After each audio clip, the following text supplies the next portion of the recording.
जय हिंद दोस्तों।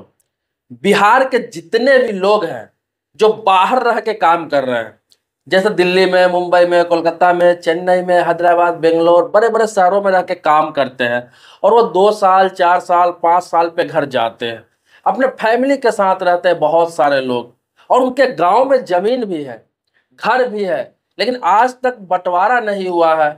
जमीन में किसी प्रकार का विवाद है या फिर जमीन का अभी तक भाइयों से, चाचाओं से कोई समझौता नहीं है, डिवाइड नहीं हुआ है। तो आपको बता दूं, ये जो बिहार में सर्वे होने वाला है, सर्वेक्षण हो रहा है, इसमें आपको बहुत दिक्कत हो जाएगी। आपकी जमीन आपके हाथों से चली जाएगी।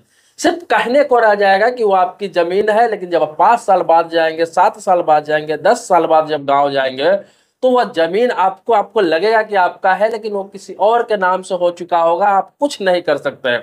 अभी बिहार में जो सर्वे स्टार्ट हुआ है, लगभग 45 से 50 हजार गांवों का सर्वे स्टार्ट हो गया हुआ है। अब सर्वे होता क्या है, पहले संक्षेप में ये जान लीजिए। सर्वे वो होता है कि जितने भी बिहार में जमीन है, टोटल जमीनों का सरकार द्वारा सर्वेक्षण कराया जाता है। सर्वेक्षण क्या कराया जाता है? जैसे आपके दादा के नाम से प्रॉपर्टी है, परदादा के नाम से प्रॉपर्टी है, आपके पिताजी के नाम से प्रॉपर्टी है, वो इस दुनिया में नहीं है, और आप 2 भाई है, 3 भाई है, 4 भाई है, जितने भी भाई बहन है, आपस में बंटवारा अभी तक आपने नहीं किया है, या फिर आपने मौखिक रूप से कर लिया है ऐसे है, या फिर पंचायत के द्वारा ऐसे ही कर लिया है, लेकिन अपने अपने नाम से हुआ नहीं आपका जमीन। वो जमीन आपके पापा के नाम से है, वो जमीन आपके दादा के नाम से है, वो जमीन आपका परदादा के नाम से है। तो वो जमीन क्या होगा, सर्वे होगा, तो वो जो बंटवारा आप कर चुके हैं, जो जो जमीन जो आपके हिस्से में है, वो जमीन सरकार के तरफ से आपके नाम से कर दी जाएगी ऑन रिकॉर्ड। मतलब खतियान भी आपके नाम से बन जाएगा, पूरा रिकॉर्ड भी आपके नाम से बन जाएगा, मालगुजारी रसीद भी आपके नाम से कटने लगेगा। तो ये प्रक्रिया किया जा रहा है ताकि विवाद ना हो। दूसरी बात सुनिए, जो लोग जमीन रजिस्ट्री कराए हैं नए में, जैसे रजिस्ट्री करा रहे हैं 50 से 60 सालों के अंदर में, जिन्होंने अभी तक रजिस्ट्री जमीन कराया, अभी तक बहुत सारी जमीन रजिस्ट्रियां हो गई हुई, क्योंकि 50-60 साल पहले ही सर्वे खत्म हुआ था बिहार में। तो उसके बाद सर्वे हुआ नहीं, उसके बाद सर्वेक्षण हुआ नहीं। तो उसमें क्या हुआ कि आप जमीन खरीदते होंगे, देखते होंगे, तो होता क्या है कि जमीन आप रजिस्ट्री किसी से करा लिए, जमीन तो रजिस्ट्री करा लेते हैं, आप जाकर क्या करते हैं, दाखिल खारिज उसका कराते हैं, मतलब मोटेशन कराते हैं। अब मोटेशन कराने के बाद होता क्या है कि वहां जो जो जमीन मालिक का जो नाम रहता है, उसका नाम से प्रॉपर्टी रहता है, वो काट के आपके नाम से चढ़ा दिया जाता है, और आपके नाम से रसीद दे दिया जाता है, राजस्व रसीद काट के दे दिया जाता है, जैसे होम टैक्स भी बोल सकते हैं, हाउसिंग टैक्स भी बोल सकते हैं, लैंड टैक्स भी बोल सकते हैं। तो वो आपको दे दिया जाता है। आप समझते हैं वो जमीन मेरी हो गई, आपकी हो भी जाती, लेकिन आप देखते होंगे जब ऑनलाइन खतियान निकालेंगे या रजिस्ट्री ऑफिस से खतियान निकालेंगे, तो उस खतियान में उसी के नाम से जमीन रहता है जिसके नाम से वो सर्वे हुआ। मतलब अभी 50-60 साल पहले जो सर्वे हुआ था, उन्हीं के नाम से वो जमीन होता है। बाकी रजिस्ट्री दाखिल खारिज हो होकर ट्रांसफर होता रहता है, लेकिन खतियान में जो नाम होता है, जो ओरिजिनल खतियान होता है, उसमें नाम नहीं बदलता है। तो ये सर्वे जो होगा ना, तो जितने लोगों ने इन 50-60 सालों में जमीन लिया है, तो खतियान में भी उनका नाम नए सिरे से चढ़ जाएगा, और जो बंटवारे वाले लोग हैं, उनका खुद का अपने अपने नाम से जमीन हो जाएगा। अब बता दूं कि ये ऐसे तो जमीन होगा नहीं आपके नाम से, ऐसे ही तो होगा नहीं। इसके लिए आपको रहना पड़ेगा। हर पंचायत में कैंप लगाया जाएगा, ये नहीं कि ऐसे ही कर दिया, हर पंचायत में कैंप लगाया जा रहा है, और वहां पर आपको एक फॉर्म मिलेगा, प्रपत्र 2, फॉर्म का नाम है प्रपत्र 2। उस फॉर्म को आपको भरना है, और जो भी दस्तावेज, अधिक से अधिक दस्तावेज आपके पास है, जैसे कि आपके जमीन का कागजात है, आपने भाइयों बहनों में बंटवारा कर लिया है, तो बंटवारा कर लिया है तो उसका वंशावली आपको लगाना पड़ेगा। एक नक्शा आपको खुद से बनाना पड़ेगा कि ये खाता नंबर, खसरा नंबर का ये जमीन है, इसमें हमारे 2 भाइयों, 3 भाइयों, 4 भाई, किसका ये हिस्सा, ये इसका ये हिस्सा।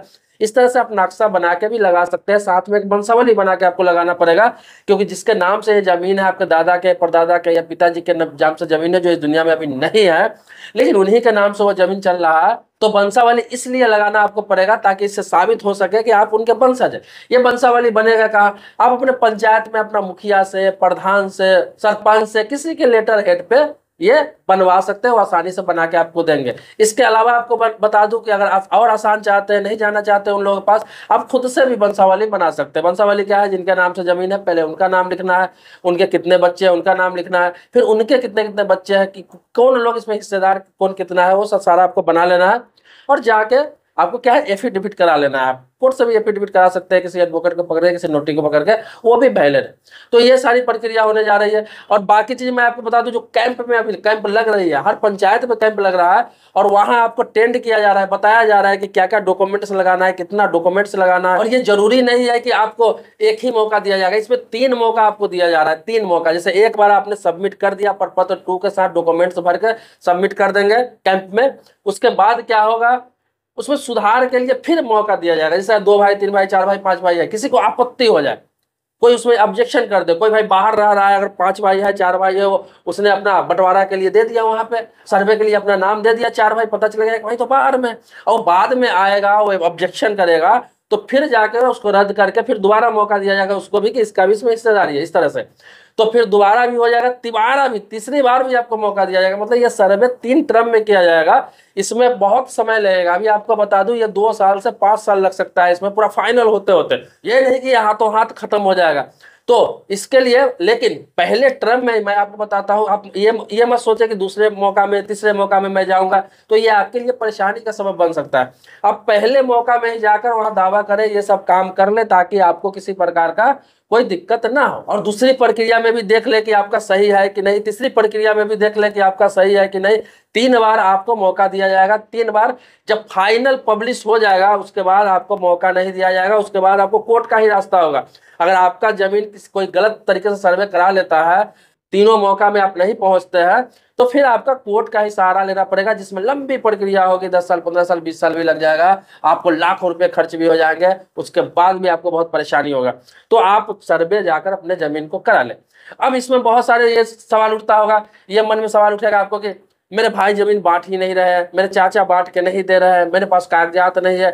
तो देखिए, यही तो मौका है आपको, यही मौका है आपको कि अभी जाके आप ले सकते हैं। जिन लोगों को ये शिकायत रहती है कि हमारे चाचा जमीन बांट के नहीं दे रहा है, हमारा भाई ज्यादा हिस्सा पर कब्जा कर रखा है, ये मौका है बहुत बड़ा। अभी जो सर्वे हो रहा है, जो सर्वेयर आएंगे, जो कैंप लगेगा, आपको वहां पे जाके दावा करना है, जब वंशावली बना के वहां पे दावा करना है कि ये जमीन का जो है, इसमें मेरी इतनी हिस्सेदारी है। और आप कागजात ऑनलाइन निकाल ले, उसका खाता खेसरा नंबर से आप ऑनलाइन उसका खतियान निकाल ले, आप दावा करें कि ये वहां पे उसको किसी भी हालात में अब देना ही होगा, अकेले अपने नाम से सर्वे नहीं करा सकता है। यही मौका है जो कब्जा को आप छुड़ा सकते हैं, क्योंकि गलत इंसान के नाम से, जिसका पेपर फर्जी जिसने बना रखा था, उसके नाम से तो सर्वे होगा ही नहीं, क्योंकि 3 मौका दिया जाएगा, पूरा ऑन रिकॉर्ड चेक करके ही सर्वे किया जाएगा। जिसकी जमीन होगी उसी के नाम से सर्वे किया जाएगा, या फिर जिसका पूर्वज के नाम से जमीन होगी उसी के बच्चों के नाम से सर्वे किया जाएगा। अब इसमें उन लोगों का नाम भी सर्वे किया जाएगा, उनके नाम से भी खतियान पुख्ता हो जाएगा, जिनके नाम से किसी ने गिफ्ट डीड बनाकर जमीन दिए हुआ है, कोई दान करके जमीन दिए हुआ है, या फिर कोई वसीयत कर दिया उसको, मतलब विल जिसे कहते हो कर दिया। किसी भी प्रकार का जमीन है, उसका कागजात उसके पास है, तो अब उसके नाम से सर्वे हो जाएगा और सरकारी रिकॉर्ड में भी चला जाएगा, बिल्कुल पुख्ता हो जाएगा, मतलब खतियान भी बन जाएगा। तो इसमें क्या है, इसमें गड़बड़ी की संभावना बहुत ही कम है। गड़बड़ी कब होगी, जो व्यक्ति वहां पे नहीं होगा। अब एक और इसमें पेच फंसेगा कि बहुत सारे लोग बहन का, बहुत सारे की बहन भी दावा कर सकती है इसमें कि भाई मैं हूँ और मुझे भी चाहिए हिस्सा। लेकिन आप चाहते हैं, आपको लगता है कि आपकी बहन इसमें हिस्सा नहीं मांगेगी, आपकी बहन दावा नहीं करेगी। अगर ऐसा आपको लगता है तो आपको क्या करना है, अगर ऑब्जेक्शन हो वहां पे, अगर ऑब्जेक्शन हो कि आपकी बहन भी है वंशावली में, तो उसका नाम है लेकिन हिस्सेदारी आप दे नहीं रहे, तो आपको क्या करना है, अपनी बहन से हक त्याग का एक पेपर बनवा लेना है। उनसे एक लिखित में आपको पेपर बनवा लेना है, जो स्टाम्प पेपर पर बनेगा, और एफिडेविट मान लीजिए एक तरह से हो रहेगा, और आपको वो पेपर भी लगाना पड़ेगा। तो हक त्याग का पेपर आप लगा देते हैं कि मेरी बहन ने इसमें हक त्याग कर दिया है, मतलब उन्हें इस प्रॉपर्टी से कुछ लेना देना नहीं है, हम भाइयों में बंटवारा कर ले, तो उसमें कोई दिक्कत नहीं आएगी। आप 4 भाई है, 3 भाई है, उन तीनों चारों के नाम से सर्वे हो जाएगा जमीन, और उसमें बहनों की हिस्सेदारी खत्म हो जाएगी हमेशा के लिए। लेकिन अगर ये चीज नहीं करते हैं तो बहन भी आके अपने नाम से हिस्सेदारी, अपने हिस्से का सर्वे करा लेगी, और उसी के नाम से अब जमीन हो जाएगा, बाप दादा के नाम से जमीन नहीं रह जाएगा। अब ये बहुत लोग पूछेगा कि प्रपत्र 2 फॉर्म कहाँ मिलेगा, तो ये फॉर्म ऑनलाइन भी मिल रहा है। और दूसरा क्या है कि किसी भी साइबर कैफे, जन सुविधा केंद्र, नागरिक सुविधा केंद्र, इसके अलावा आपके चौक चौराहे पे जितने दुकान है, आपके तहसील के पास, आपके पंचायत के पास, हर दुकान में अवेलेबल कर दिया गया है। बिहार में हर दुकान में अवेलेबल कर दिया गया है, और जहां अवेलेबल नहीं है वहां भी अब अवेलेबल कर दिया जाएगा। क्योंकि अधिकारी क्या है कि सबको फॉर्म नहीं दे सकते, वो 2 या 4 या 5 कॉपी में ही फॉर्म होता है, उसका जो फोटो कॉपी होता है वही मान्य होता है। उसको कहीं से भी आप खरीद सकते हो, 5 रुपया, 10 रुपया, 15 रुपया, इस तरह से आपको मिल जाएगा कहीं भी फॉर्म। और वहां से फॉर्म लेकर आपको भर लेना है, और करना क्या है कि उसके साथ जितने भी डॉक्यूमेंट्स है, आपको कागजात है, वो सारे लगा के आपको कैंप में सबमिट करना है, या फिर आपको जो एड्रेस बताया जाएगा आपके पंचायत में कि इस जनप्रतिनिधि के बाद आपको सबमिट करना है, या फिर आपको तहसील में सबमिट करना है, ये सारे चीज बता दिया जाएगा। इससे ज्यादा संभावना है कि कैंप ही लगेगा, क्योंकि कैंप की ही बातें हो रही है। हर पंचायत में कैंप लगाया जाएगा, और उसी कैंप में जाके आपको कागजात जमा करना है। और याद रखेंगे, आप जो भी डॉक्यूमेंट्स जमा कर रहे हैं, जो भी आप पेपर जमा कर रहे हैं, सबका फोटो कॉपी एक सेट और करा ले अलग से। अलग से जो जमा कर रहे हैं उसका फोटो कॉपी एक सेट और अलग से आपको कराना है। और करना क्या है कि कागजात जो सबमिट कर रहे हैं, तो दूसरा जो फोटो कॉपी आपके पास है जो भी है, उस पर आप रिसीविंग ले लेंगे। ऐसा रिसीविंग मिलेगा, लेकिन इस पर भी आपको रिसीविंग मिल जाएगा। इससे आपको यह पता रहेगा कि मैंने ये कागजात लगाए थे, ये नक्शा लगाया था, ये वंशावली लगाया था, इतने लोगों की हिस्सेदारी लगाई थी, ये खाता नंबर था, ये खसरा नंबर था। तो बाद में किसी प्रकार की कोई दिक्कत नहीं होगी, तो उस पर भी रिसीविंग ले ले। ये मिलेगा हालांकि, लेकिन मैं प्रोसेस बता रहा हूँ। नहीं तो अधिकारी आपको खुद से अलग से एक रिसीविंग देंगे, लेकिन रिसीविंग लेना ना भूले। सीधा नहीं कि पेपर जमा करके आपको चले जाना है, रिसीविंग किसी भी प्रकार का हो, लेकिन रिसीविंग जरूर ले लें। आपके जानकारी के लिए बता दूं, जो पिछले बार जो सर्वे हुआ था, जो मैंने बताया कि 50-60 साल पहले हुआ था, तो वो जो सर्वे हुआ था उसमें क्या हुआ था कि बहुत सारे लोग जो पढ़े लिखे नहीं थे, अनपढ़ थे, जिनके पास जानकारी नहीं था, उस समय ऑनलाइन कोई सुविधा नहीं था, डिजिटल जमाना नहीं था, उसमें हुआ क्या कि बहुत सारे गरीब गुरबे जिनके पास 2 बीघा, 5 बीघा, 10 बीघा जमीन था, और उनको पता नहीं था, उसमें क्या हुआ, जो पढ़े लिखे से तेज तर्रार थे, बहुत ऐसे दबंग लोग थे, उन्होंने उनका टोटल का टोटल जमीन अपने नाम से सर्वे करा लिया, क्योंकि उसको पता ही नहीं था, जो अनपढ़ थे उनको। और हुआ क्या कि बाद में, उस समय तो बताया नहीं गया, जब 20 साल, 25 साल, 30 साल बीत गया, तब जाके उसे कहा गया कि ये सारी जमीन तो मेरी है, तुम तो सिर्फ इसको जोत रहे हो, किसानी कर रहे हो, जमीन तो मेरे नाम से है। ऐसे ऐसे करके दबंग लोग बहुत सारे जमीनों को कब्जा कर लिए, और बहुत सारे ऐसा थे जो जवाब देने के लायक थे, तो कोर्ट गए। अब कोर्ट गए तो आज तक केस चल रहा है, उसका कोई निदान नहीं निकला। तो आपको बता दो कि इस बार ऐसा कुछ होने वाला नहीं है। इस बार हर चीज ऑनलाइन है। इस बार 2-3 मौका दिया जा रहा है आपको, अधिकारी की तरफ से, सरकार की तरफ से। बाकी लास्ट में कोर्ट आपका ऑप्शन है, लेकिन 3 मौका दिया जाएगा, और तीनों मौके में आपको चेक करना है। आपको कहीं भी दिक्कत लगे कि इसमें कुछ फॉल्ट है, कुछ गलत किया जा रहा है, गलत सर्वे किया जा रहा है, गलत दावा किया जा रहा है आपकी जमीन पर, तो आप ऑब्जेक्शन करें वहां पर, उसमें सुधार किया जाएगा, सारा पेपर चेक किया जाएगा। तो 3-3 जब तीनों फाइनल हो जाएगा, 3 टर्म में ये सारे चीज है, पूरा ऑब्जेक्शन खत्म हो जाएगा उसमें, तब जाके इसको पब्लिश किया जाएगा, फाइनल पब्लिश किया जाएगा, फाइनल खतियान बनाया जाएगा। तो मैं आपसे कहना चाह रहा हूं कि जो भी लोग बाहर में रह रहे हैं, वो अगर सर्वे स्टार्ट हो गया हुआ है, एक बार जरूर आप खुद से वहां पे शामिल होकर खुद से फॉर्म भर ले, सारी जानकारी इकट्ठा कर ले, और इसमें शामिल जरूर हो जाए, अन्यथा ये जीवन भर आपको पछताना पड़ सकता है। बहुत सारे लोग ये सोचेंगे कि मैं बाहर में काम कर रहा हूँ, बैठे बैठे मेरा काम हो जाएगा। हो सकता है आप भाइयों पे भरोसा करेंगे, हो सकता है आप परिवारों पे भरोसा करेंगे, हो सकता है पट्टीदारों पे, चाचाओं पे भरोसा करेंगे, वो बोलेंगे कि मत आओ, आपका काम हो जाएगा, आपके नाम से मैं सर्वे करा दूंगा, आपकी हिस्सेदारी। लेकिन वो आपके नाम से नहीं कराए, अपने नाम से करा ले, अपने बच्चों के नाम से करा ले, गलत सर्वे करा ले, बाद में आपको काफी परेशानी का सामना करना पड़ जाएगा। तो आप एक बार अपने घर पे, अपने जमीन पे जरूर जाए, खुद से फॉर्मेट भर के, प्रपत्र टू भर के, सब कुछ सबमिट करके, रिसीविंग लेकर फिर अपना बाहर कमाने चला जाए। जब आपको पता चलेगा दूसरे टर्म के लिए मौका दिया जा रहा है, चेकिंग के लिए, फाइनल के लिए, तो फिर आगे एक बार चेक कर ले। उसमें टाइम लगेगा, ये नहीं कि आज ही प्रपत्र भरने के आपको 6 महीना 1 साल बाद फिर टाइम दिया जाएगा, फिर तीसरा मौका 6 महीने 1 साल बाद दिया जाएगा। ऐसे कर करके 3 टर्म में आपको मौका दिया जाएगा, और आप बार बार आके चेक कर ले, 2 बार 3 बार, उसके बाद कोई दिक्कत नहीं, आपके नाम से सर्वे हो जाता है, आपको पेपर मिल जाता है, खतियान। तो आप क्या करें, उसके बाद आप बाहर रहें आराम से। पेपर मिलेगा नहीं तो ऑनलाइन डल जाएगा, आप कहीं से भी देख सकते हैं, कोई दिक्कत नहीं। तो आराम से आप बाहर रहे, कमाए खाए, कम से कम आपका बाप दादा परदादा का जो जमीन है, जिसको आपने बंटवारा कर रखा है, अभी तक अपने नाम से नहीं करा रखा है, वो आपके नाम से हो जाएगा। दूसरा क्या है, जो लोग बंटवारा कर चुके हैं लिखित रूप से, खानदानी जमीन को अपने अपने नाम से करा चुके हैं, रसीद कर चुका है, उनको ज्यादा दिक्कत नहीं है। उनको क्या होगा कि वो अपना रसीद लेकर जाएंगे, अपना डॉक्यूमेंट्स लगाएंगे, जो जमीन उनके नाम से ऑलरेडी है ही पहले से, तो वो सर्वे उसका नाम से हो जाएगा, उसको कोई प्रकार की दिक्कत नहीं।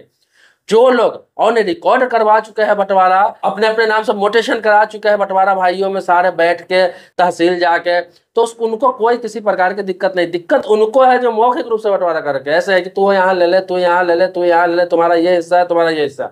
अपने नाम से है ही नहीं, दादा परदादा के नाम से चल रहा है, उनको तो बहुत भारी समस्या होने वाली है। उनको तो अपने कागजात तैयार करने के लिए उनको 10-15 दिन 1 महीना पहले दौड़ना पड़ेगा इधर उधर। तो इसी जमीन विवाद को खत्म करने के लिए सरकार ये कदम उठाई है। ये एक बार सर्वे हो जाता है तो बिहार का 90% जमीन विवाद खत्म हो जाएगा, झंझट खत्म हो जाएगा। जिसकी जमीन होगी, जिसका हिस्सा होगा, उसके नाम से ही भाई हो जाएगा। ये नहीं कि उसके बाप दादा के नाम से रहेगा, उसी के नाम से हो जाएगा, झंझट ही खत्म हो जाएगा। कोई किसी के नाम की जमीन में कोई भी दावा करने नहीं जाएगा। अब इसमें बहुत लोगों के पास ये भी प्रश्न होगा कि जिन जमीनों पे केस चल रहा है, जिन जमीनों पे मुकदमा चल रहा है आपस में, उसका क्या होगा। तो आपको बता दूं कि जिस जमीन पे केस चल रहा है, मुकदमा चल रहा है, उसका जजमेंट नहीं आया है अभी तक। उस जमीन का सर्वेक्षण नहीं किया जाएगा, सर्वे नहीं किया जाएगा, वो पेंडिंग में डाला जाएगा। जब जजमेंट आ जाएगा, उसका फाइनल रिजल्ट आ जाएगा, कोर्ट के द्वारा फैसला दे दिया जाएगा, उसके आधार पर फिर उस जमीन को जिसके नाम से फैसला आएगा उसके नाम से सर्वे किया जाएगा। लेकिन उस जमीन को अभी फिलहाल कोई भी सर्वे नहीं किया जाएगा। तो प्रपत्र 2 जब भरा जाएगा तो क्लियर लिखा जाएगा, अगर कोई दावा कर रहा है अपने नाम से सर्वे कराने के लिए, दोनों पार्टी में से जो दोनों पार्टी का केस चल रहा है उसमें से कोई भी दावा कर रहा है, तो भाई दूसरा पार्टी ये पेपर लगा सकता है कि इस जमीन पर मुकदमा चल रहा है, केस चल रहा है, तो वो पेंडिंग में डाल दिया जाएगा, उस जमीन को सर्वे नहीं किया जाएगा। लेकिन अगर कोई दूसरा पार्टी दावा नहीं करता है उस पर, तो जिसके पास कागजात रहेगा पुख्ता, उसके नाम पे तो सर्वे हो ही जाएगा। लेकिन इसमें तो पता ही है सबको, दोनों पार्टी एक्टिव रहेगा तो सर्वे होगा ही नहीं, वो पेंडिंग में ही रहेगा। जब जजमेंट आएगा तो सर्वे होगा। देखा जाए तो आपको बता दूं, ये बहुत ही आसान प्रक्रिया है, और जिन्हें जानकारी नहीं है तो उसके लिए बहुत मुश्किल प्रक्रिया है। तो एक बार पता कर ले, घर पे फोन करके पता कर ले, बिहार के जितने भी लोग बाहर में रह के काम कर रहे हैं, वो एक बार अपने घर पे फोन करके पता कर ले कि कैंप कब लगेगा, कब लगने वाला है, प्रोसेस कब से स्टार्ट होने वाला है या फिर हो चुका है। तो ये सारा पता करके जब भी कैंप लगे एक बार जरूर हाजिर हो जाए, अपना विवाद खत्म कर ले, समस्या खत्म कर ले। भाई बहनों में जो जमीन का बंटवारा है उसको खत्म कर ले, भाई भाई में जो जमीन बंटवारा का विवाद है उसको खत्म कर ले पहले ही, और अपने अपने नाम से आप करा ले। देखिए, ये वीडियो मैं जानूं कि सारी चीजें मैं बताने का प्रयास किया हूँ, बार बार रिपीट करके बताने का प्रयास किया हूँ, वो इसलिए ताकि उन चीजों को आप समझ सके। जो लोग नहीं समझ पा रहे उन चीजों को समझ सके, और किसी के साथ धोखा नहीं हो, किसी के साथ बेईमानी नहीं हो। जो लोग यहाँ नहीं रह रहे हैं, अपने बिहार में नहीं रह रहे हैं, अपने घर पर नहीं रह रहे, क्योंकि आपको पता है कि बिहार के अधिकतर लोग मजदूरी करने के लिए, जॉब करने के लिए, काम करने के लिए, एजुकेशन लेने के लिए, व्यवसाय करने के लिए बिहार से बाहर रहते हैं, और वो काफी साल पे आते हैं। बहुत लोग तो ऐसे हैं जो 10-10 साल अपने घर नहीं जाते हैं, 5-5 साल अपने घर नहीं जाते हैं। उन लोगों के साथ धोखा हो सकता है, फ्रॉड हो सकता है, बेईमानी हो सकता है, उनका जमीन कोई अपने नाम से करा सकता है। इसीलिए मैं जागरूक करने के लिए, आपको अवेयर करने के लिए ये वीडियो बनाया हूं कि जो लोग बाहर है वो कम से कम पता करके एक बार अपने घर पे जरूर जाकर पहुंचे और अपने जमीन को बचाए, अपने जमीन को अपने नाम कराए। क्योंकि ये सर्वे नॉर्मल चीज नहीं है। एक बार आपके हाथ से निकल गया, किसी और के नाम से सर्वे हो गया, फिर आप बाहर रहने वाले व्यक्ति है, आप कोर्ट कचहरी का चक्कर ज्यादा नहीं लगा पाएंगे, आपको उस चीज को भूल जाना होगा, आप बर्बाद हो जाएंगे। इसीलिए गवर्नमेंट ने 3-3 मौका देने का प्रावधान किया है।